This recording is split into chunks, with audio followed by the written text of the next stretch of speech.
Hello po, good morning. Welcome to our vlog, Sarah and Gilbert Farm Life. So ngayon is maghanap muna kami ng yung dahon ng niyog kasi magawa po kami ng yung parang panakanan ng aming manok. So abangan niyo po mamaya yung aming ginagawa. Let's go.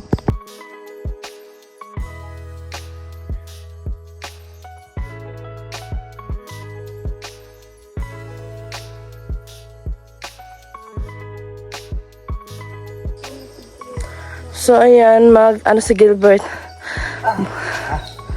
Magkuha na talaga siya ng dahon ng niyog. Ayan.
Magandang umaga po sa inyo. So, ito po yung gagawin namin ngayong umaga. Magawa po ako ng petlugan ng aming manok, yung dahon ng niyog. At saka yung mga ka-farmers natin dyan, panoorin nyo po ito yung ginagawa ko at saka idea natin to para ito tayo sa farm. Pag may mga manok tayo, ito yung ating gagawin. Pwede nating petlugan ng manok para safe yung itlog ng ating manok. Samahan niyo po ako hanggang matapos na itong ginagawa ko para paitlogan ng ating manok.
Yay daw.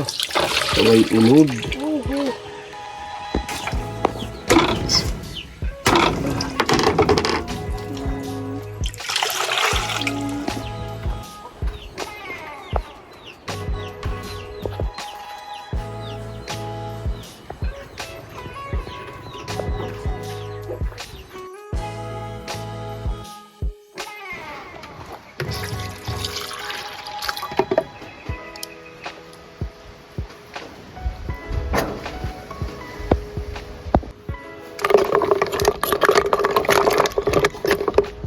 Try lang namin i-taste yung aming buko. Sobrang init. Nagbubuko talaga kami kasi hindi talaga kaya yung sobrang init talaga. Ang sarap talaga mag-inom ng yung buko. Tapos very cold. Ayan. So so I try this. Ay. Ang sarap. Sobrang sarap talaga. So, ito talaga yung ng init. Anong tawag dyan? Pangbato ng init.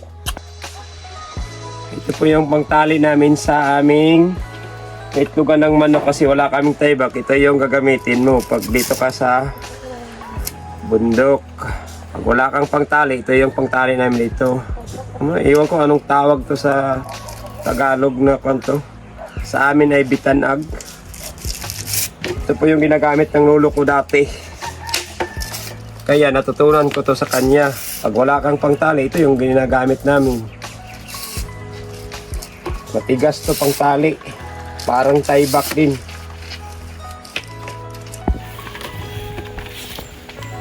So ito na yung pangtali namin. Nakuha ko na dito. Nabalatan ko na siya dito sa meron pa pala. Ayan haba. So, pwede na natin ito magamit. Pangtali ng mga fogger. Ito na yun.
ito na yung update ng ating lugan ng manok. Kaya tinatalian ko lang dito sa likod niya para hindi malaglag yung kanyang itlog. Ito yung purpose na ganito talian dito. Mamaya putulin pa to para maganda tingnan niya. Ito na, ganyan. At saka may lagay natin dito yung mga dito. Pwede yung dahon ng saging para pag mangitlog siya, hindi mabitak yung kanyang itlog dito sa loob. Yan, ito na, di ba? Ganda. So, 4 lang yung nagawa ko ng paitlogan ng aming manok. So, siyempre, parang 4 pa yung mangingitlog na manok namin. So, ito lang muna yung update natin ngayon. Natapos ko na yung 4 na paitlogan namin yung manok namin ni Sarah. Kaya ito na. Abang-abang na kayo guys pag matapos na to lahat na matali ko na doon para papaitlogan na namin sila. Hello po, magandang hapon. So sa wakas, natapos na talaga ni Gilbert ang paggawa niya ng 4 na paanakan ng aming manok. So please don't forget to subscribe my channel, like and share and comment. Enjoy your watching po. Bye-bye!